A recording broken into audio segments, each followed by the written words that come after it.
with DA spokesperson Assistant Secretary Arnel de Mesa. ASEC, thank you very much for joining us.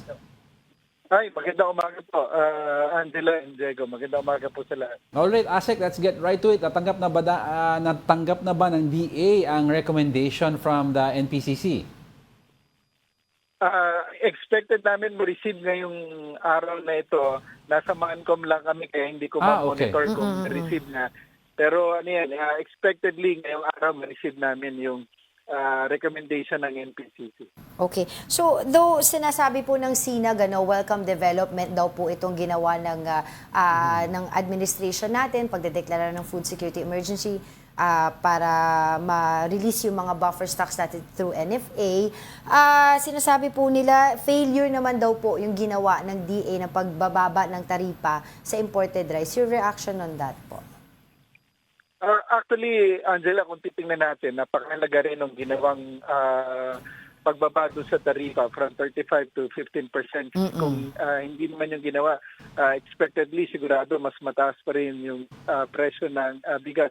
Pero naman pinagbasihan doon ng NEDA at saka DOF sa pagbaba ng tarifa. Pero sa ngayon, pinag-aaralan din naman ng DA kung kami kasi recommendation lang, kung i-recommend din doon sa body kung pwedeng taasan or ibalik sa dati yung taripa ng imported na bigas.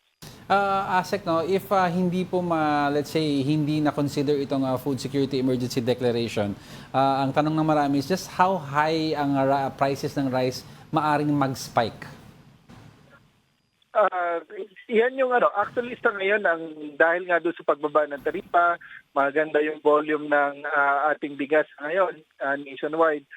Supposed to be mas malaki sana yung ibinaba ng presyo ng bigas pero hindi natin nararamdaman yung expected na level ng pagbaba. Kaya nagkaroon ng konsiderasyon ng NPCC na i-aproba yung resolution na magdedeklara nga ng food security emergency.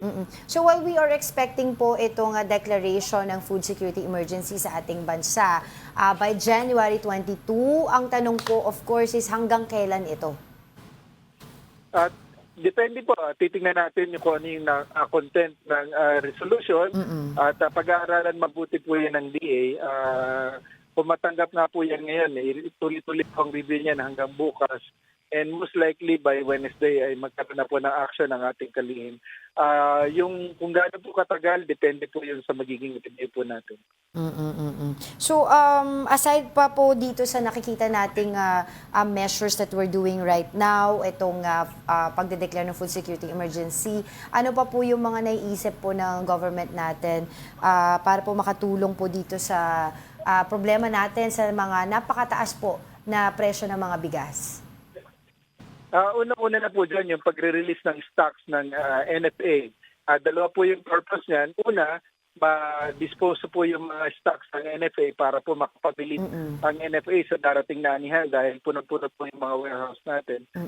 Pangalawa, of course, ito pong i-release na bigas ng NFA ay relatively cheaper doon po sa presyo sa merkado ngayon. So makakatulong po ito na ma-relieve yung supply and demand natin na mas mura nga po ito, malaking supply na darating galing NFA at lower price, definitely it will have an impact doon po sa presyohan sa merkado. Yung pangamba po, nung iba po na mga nagsasabi na kung gagamitin daw po natin yung mga buffer stocks natin sa NFA warehouses, yung pangamba po nila na baka daw po by the time that we need it sa mga calamity, wala na.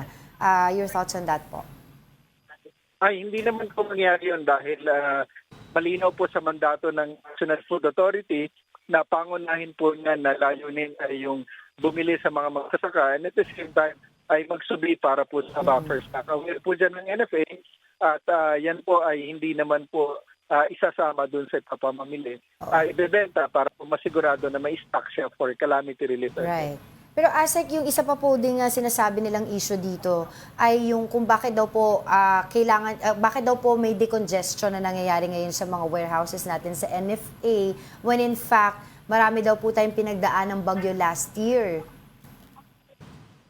Ano naman po yun? Regular naman po na namimili sa atin ang DSWD, ang OCD at iba pang ahensya na nangangasiwa sa calamity relief effort.